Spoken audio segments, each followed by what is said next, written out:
मैं हूं अभिषेक मिश्रा और आप देख रहे हैं 15 मिनट की गणित। आज के इस वीडियो में हम लोग देखने वाले हैं 10वीं कक्षा गणित प्रश्नावली 1.2 के प्रश्न संख्या 1 को। प्रश्न संख्या 1 कह रहा है कि निम्नलिखित संख्याओं में से अभाज्य गुणनखंडों के गुणनफल के रूप में व्यक्त करिए। पहला 140 दिया हुआ है। ये प्रश्न तो आपको बनाने आता होगा निश्चित रूप से। 140 का हम पहले अभाज्य गुणनखंड करेंगे, 2 से भाग लगाएंगे 70 हो जाएगा, फिर 2 से लगाएंगे 35 हो जाएगा। अब 35 को तो आप 2 से लगा नहीं सकते हैं, 5 से लगाएंगे तो 7 हो जाएगा। अब तो हो गया, अब नहीं कटेगा। अब 140 बराबर आप लिख सकते हैं 2 का पावर 2 गुना 5 का पावर 1 और गुना 7 का पावर 1। ऐसे ही आपको इन पांचों को भी कर देना है। आपके समय को भी मैं बचा सकूं इसके लिए मैंने बाकी चारों प्रश्नों को कर दिया। आप यहाँ देख सकते हैं 156 को हमने तोड़ा तो 2 का पावर 2 गुना 3 का पावर 1 गुना 13 का पावर 1 आया। हमने 3825 को तोड़ा तो 5 का पावर 2 गुना 3 का पावर 2 गुना 17 का पावर 1 आया है। इसी प्रकार हमने 5005 को तोड़ा तो 5 का पावर 1 गुना 7 का पावर 1 गुना 11 का पावर 1 गुना 13 का पावर 1 आया है।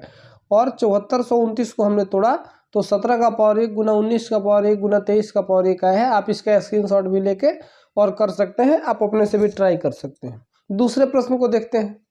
दूसरे प्रश्न की बात करी जाए तो कह रहे पूर्णांक के युग में दिए गए हैं, इनका एचसीएफ और एलसीएम ज्ञात करना है और जांच करना है कि दो संख्याओं का गुणनफल जो होता है वो एचसीएफ गुना एलसीएम होता है। ये एक सूत्र दे दिया, अगर आपको दो संख्याओं का गुणनफल निकालिएगा और उन दोनों संख्याओं का एचसीएफ और एलसीएम का गुणा कीजिएगा तो दोनों बराबर ही होता है।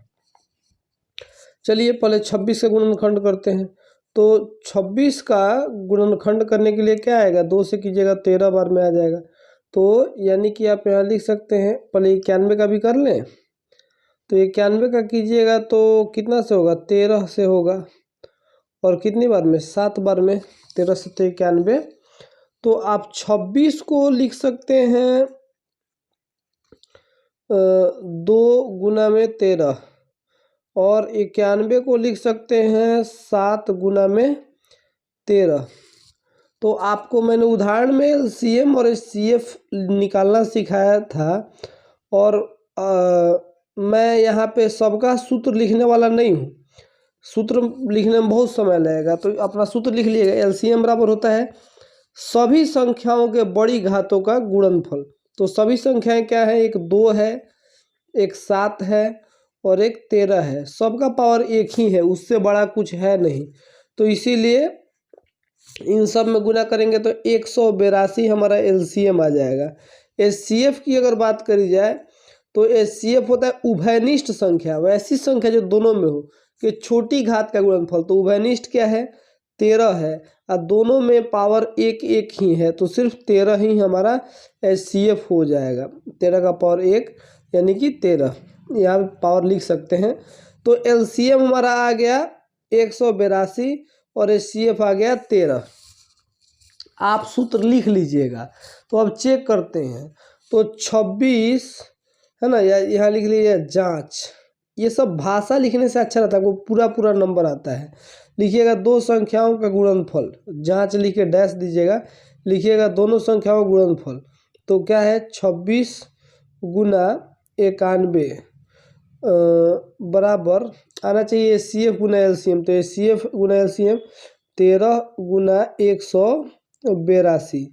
अभी यहाँ जब 26 में 91 से गुना कीजिएगा तो हमारा कितना आएगा, 2366 आएगा। आप गुना करके देख लीजिएगा, मैंने पहले से ही कर रखा है। इधर भी गुना कीजिएगा तो 2366 ही आएगा और ये दोनों बराबर हो गया। तो अतः हमारा सिद्ध हो गया कि दोनों संख्याओं का गुणनफल जो होता है वो एचसीएफ गुना एलसीएम के बराबर होता है। अब आगे आने वाले प्रश्नों को भी मैं क्या करूं, पिछले प्रश्न की तरह ही बना देता हूं। आप स्क्रीनशॉट ले लीजिएगा क्योंकि ऐसे बनाने पे समय ज़्यादा लगेगा। दूसरे और तीसरे प्रश्न को भी मैंने आपके सामने बना दिया है। दूसरा प्रश्न हमें 510 का हमने जब गुणनखंड किया तो आया 2 गुना 3 गुना 5 गुना 17 और यहाँ 92 का जब हमने किया तो 2 का पावर 2 गुना 23। आपके सामने मैंने किया है, देख लीजिए। एलसीएम करते हैं बाबू, आप सूत्र सब लिखिएगा, आप सूत्र मत छोड़िएगा। मैं तो यहाँ सिर्फ आपको हिंट कर रहा हूँ, इसके लिए मैंने सूत्र छोड़ दिया है, लेकिन आप छोड़िएगा मत क्योंकि आपको परीक्षा में स्टेप के मार्क्स मिलते हैं। तो बड़ी घातों का गुणनफल। सभी संख्याएं कौन कौन है? 2 है, 23 है, 3 है, 5 है और 17 है। तो 2 का पावर 2 है, बाकी सबका पावर 1 1 1 है। मैं थोड़ा तेज क्यों बता रहा हूँ? क्योंकि मैंने उदाहरण में आपको पूरा समझा दिया था, ठीक। तो इसीलिए मैं अभी यहाँ पे ज़्यादा समय नहीं लगाऊंगा। तो एलसीएम आ गया हमारा 23,460 और एचसीएफ आ गया उभयनिष्ठ संख्याओं के छोटी घात का गुणनफल, तो 2 आ गया। तो जांच करिए, एलसीएम गुना एचसीएफ बराबर पहली संख्या गुना दूसरी संख्या दोनों की है, तो 46,920 आ गया दोनों, यानी कि हमारा दोनों सही है। चलिए तीसरे प्रश्न को मैं अब आपके सामने रखता हूँ। तीसरा प्रश्न 336 और 54 था, उसका हमने एलसीएम निकाला, तो मैं बहुत समय नहीं लगा, 3024 आया और एचसीएफ 6 आया। तो इसका जांच किए। जांच कैसे करते हैं? तो एलसीएम गुना एचसीएफ बराबर पहली संख्या गुना दूसरी संख्या, तो इस प्रकार 18,144 आया। आप दोनों का स्क्रीनशॉट लेके बना सकते हैं। और अब हम देखते हैं तीसरे प्रश्न को। तीसरे प्रश्न को देखते हैं। तीसरा प्रश्न में कह रहा है कि अभाज्य गुणनखंड विधि द्वारा निम्नलिखित पूर्णांकों के एलसीएम और एचसीएफ ज्ञात करिए। तो पहला प्रश्न दिया हुआ है कि 12, 15 और 21, इसका पहले अभाज्य गुणनखंड निकाल लीजिए। तो 12 को आप लिख सकते हैं 2 का पावर 2 और गुना 3 का पावर 1। आप अलग निकाल के देख लीजिएगा कि 4 3 12 होता है, तो इसीलिए हमने 2 गुना 4 गुना 3 लिख दिया। 4 को 2 का पावर 2 लिख सकते हैं। 15 को आप 5 का पावर 1 और गुना में 3 का पावर 1 लिख सकते हैं। और 21 का जब आप करेंगे तो हो जाएगा 7 का पावर 1 और गुना 3 का पावर 1, 7 3 21।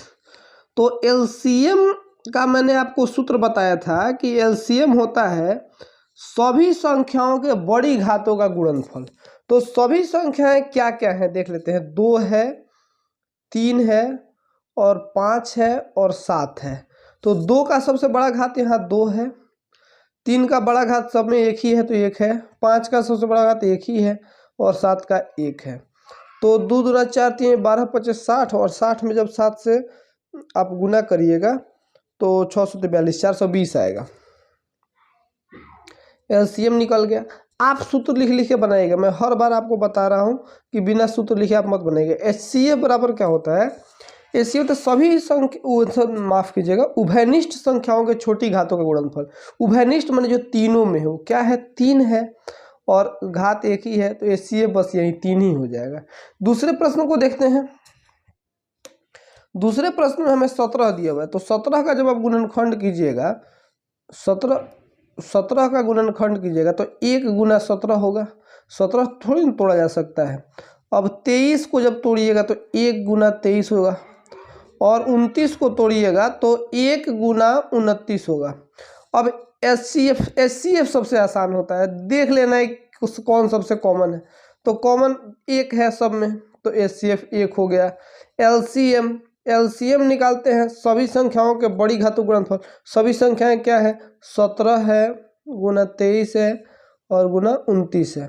इन तीनों को गुना कर लीजिएगा। मैं वैसे लिख देता हूँ। इन तीनों को गुना करने पर आएगा 1 1 3 3 9, 1 1 3 3 9। ठीक है। इसका तीसरा देखते हैं क्या है? 8 9 और 25। तो सबसे पहले आप 8 को कर लीजिए। 8 को करिएगा तो 2 गुना, सीधे में लिख दो 2 का पावर 3, 2 दूना 4 दूना 8, और 9 को कीजिएगा तो 3 का पावर 2, और 25 को कीजिएगा तो 5 का पावर 2 हो जाएगा। अब देखिए एचसीएफ वह होता है जो तीनों में हो। तीनों में क्या कॉमन है? कुछ भी कॉमन नहीं है। तो कुछ नहीं होता है तो 1 कॉमन होता है। और एलसीएम होता है सभी संख्याओं के बड़ी घातों का गुणनफल। एलसीएम निकालेंगे तो 2 का पावर 3 गुना 3 का पावर 2 गुना 5 का पावर 2।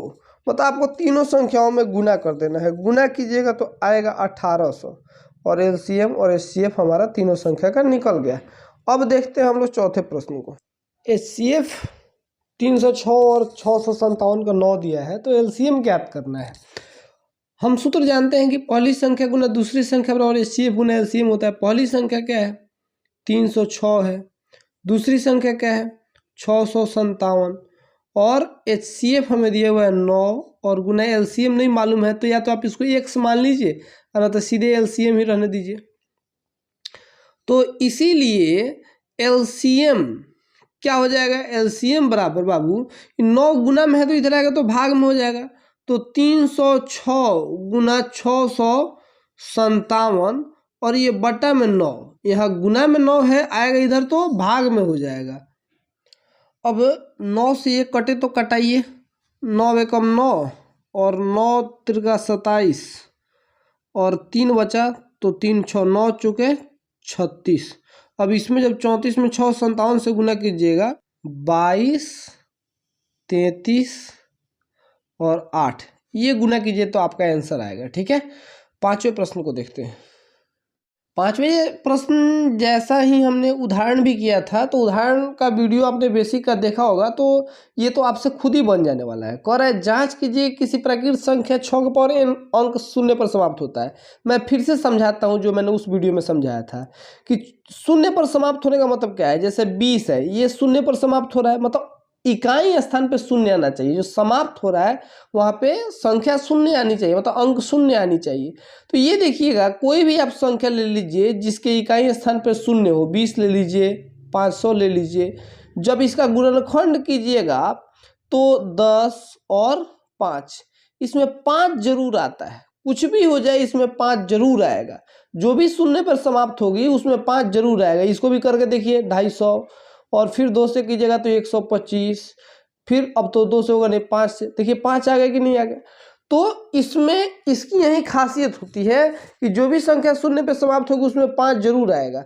तो अगर 6 का पावर n कह रहा है कि 6 का पावर n शून्य पर समाप्त होता है कि नहीं, तो यहाँ लिखिएगा यदि 6 का पावर n शून्य पर समाप्त होगा तो उसके अभाज्य गुणनखंड में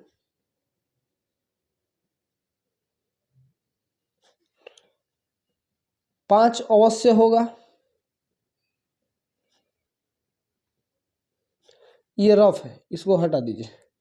तो इसीलिए 6 का पावर n को आप क्या लिख सकते हैं, 2 गुना 3 का पावर n लिख सकते हैं। n 5 आया नहीं आया सर, तो है ही नहीं, शून्य पे समाप्त नहीं होगी। अतः चाहे लिखिएगा, चूंकि मैंने इसलिए का साइन दे दिया और चूंकि कह रहा हूँ, यहाँ नीचे की ओर होता है चूंकि। चूंकि 6 का पावर n में चाहे के अभाज्य गुणनखंड में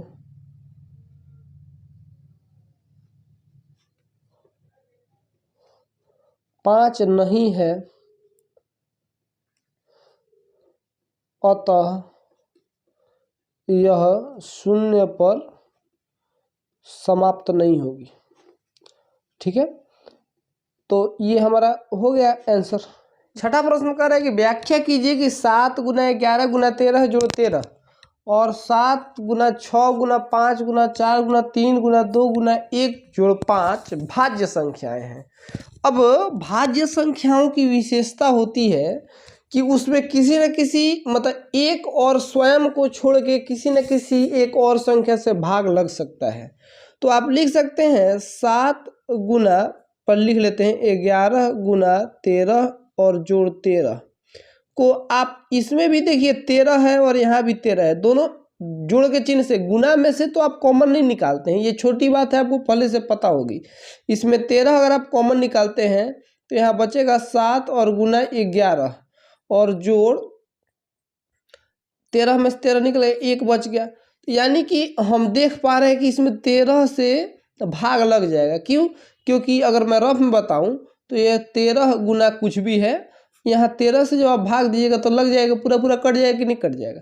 तो इसमें 13 से पूरा पूरा भाग लग जाएगा। उसी प्रकार ये दूसरा देखते हैं, 7 गुना 6 गुना 5 गुना 4 गुना 3 गुना 2 गुना 1 और जोड़ 5 में इसमें देख लो दोनों में 5 कॉमन निकल जाएगा। 5 कॉमन निकाल लीजिए तो यहाँ बचेगा 7 गुना 6 गुना 5 निकल गया है, तो 4 गुना 3 गुना 2 गुना 1 और जोड़ एक, क्योंकि 5 में से 5 निकल गया तो एक ही बचा। तो इसमें भी 5 से भाग लग सकता है, तो हम लिखेंगे यहाँ पहली संख्या 13 से तथा दूसरी संख्या संख्या 5 से मैं थोड़ा सा, मुझसे गलतियां ज़्यादा हो रही हैं क्योंकि समय पूरा हो गया है और मैं थोड़ा तेज तेज करने की कोशिश कर रहा हूं, तो इसलिए आप इसको थोड़ा सा सहन कर लीजिएगा। दूसरी संख्या 5 से विभाज्य है, अतः दोनों भाज्य संख्याएं हैं। हो गया छठा। सातवें को देखते हैं। सातवां प्रश्न कह रहा है कि किसी खेल के मैदान के चारों ओर एक वृत्ताकार पथ है। इस मैदान का एक चक्कर लगाने में सोनिया को 18 मिनट लगते हैं जबकि रवि को 12 मिनट लगते हैं। अब सोनिया थोड़ा धीरे दौड़ती है इसलिए उसको 18 मिनट लगते हैं। क्वेश्चन को समझिए पहले। एक मैदान के चारों ओर वृत्ताकार पथ है, यहाँ से सोनिया यहाँ से दौड़ना शुरू करेगी और यहाँ आएगी तो इसको 18 मिनट लगेंगे, जबकि रवि इसको 12 मिनट में दौड़ लेता है। तो रवि बेचारा 12 मिनट में ही दौड़ लेता है जबकि सोनिया 18 मिनट लगा लेती है। तो करें कि अगर वे दोनों एक ही स्थान से तथा एक ही समय पर दौड़ना प्रारंभ करते हैं तो वे पुनः एक स्थान पर कब मिलेंगे। तो एक ही स्थान से और एक ही समय पर दौड़ना बेचारे शुरू कर रहे हैं। तो जरा आप समझिएगा प्रश्न को। सोनिया एक चक्कर लगाएगी 18 मिनट में, है ना, और दूसरा चक्कर लगाएगी 36 मिनट में। मैंने जहाँ चलेगी 2 राउंड दौड़ने के बाद 36 मिनट बाद फिर यहाँ पे पहुँच जाएगी। रवि एक बार 12 मिनट में लगा लेगा, दूसरा राउंड 24 मिनट में लगा लेगा और तीसरा राउंड 36 मिनट में। मैंने वो 36 मिनट के बाद दोनों उसी जगह पे पहुँच गए रहेंगे। समझे कि नहीं। ये 18 मिनट लगाती है तो 2 बार लगाएगी, तब तक 36 मिनट बाद फिर यहाँ आ जाएगी, यहाँ से चलना शुरू की है। इतने देर में ये 3 राउंड लगा के 36 मिनट में फिर यहाँ पे पहुँच जाएगा। तो 36 मिनट बाद दोनों यहाँ पे मिलेंगे। लेकिन इसको बनाए कैसे, तो इसके लिए इसका एलसीएम निकालना पड़ेगा। एलसीएम आप किसी विधि से निकाल लीजिए, मैं ऐसे सीधे निकाल देता हूँ। 12 और 18 आप भाषा लिख लीजिएगा कि दोनों, चूँकि दोनों एक ही स्थान से चलना प्रारंभ करते हैं जबकि दोनों को अलग अलग समय लगता है, तो फिर दोनों के मिलने का समय ज्ञात करने के लिए हमें 12 और 18 का एलसीएम ज्ञात करना होगा। और आप अभाज्य गुणनखंड विधि से भी निकाल सकते हैं, मैं ऐसे सीधे निकाल देता हूँ, आसान रहेगा। 9 3 से करेंगे तो 2 और 3 हो गया ख़त्म। तो 2 3 6, 2 गुना 3 गुना 2 गुना 3, सॉरी माफ कीजिए 3, 2 3 6 दूना 12 3 36, लिख दीजिए 36 आंसर। तो अतः 36 मिनट बाद वो दोनों एक स्थान पे पहुंचेंगे। आशा करता हूं कि आपको ये एक्सरसाइज समझ में आया होगा। अभी के लिए बस इतना ही, अगले वीडियो में आगे की बातों को देखेंगे। धन्यवाद।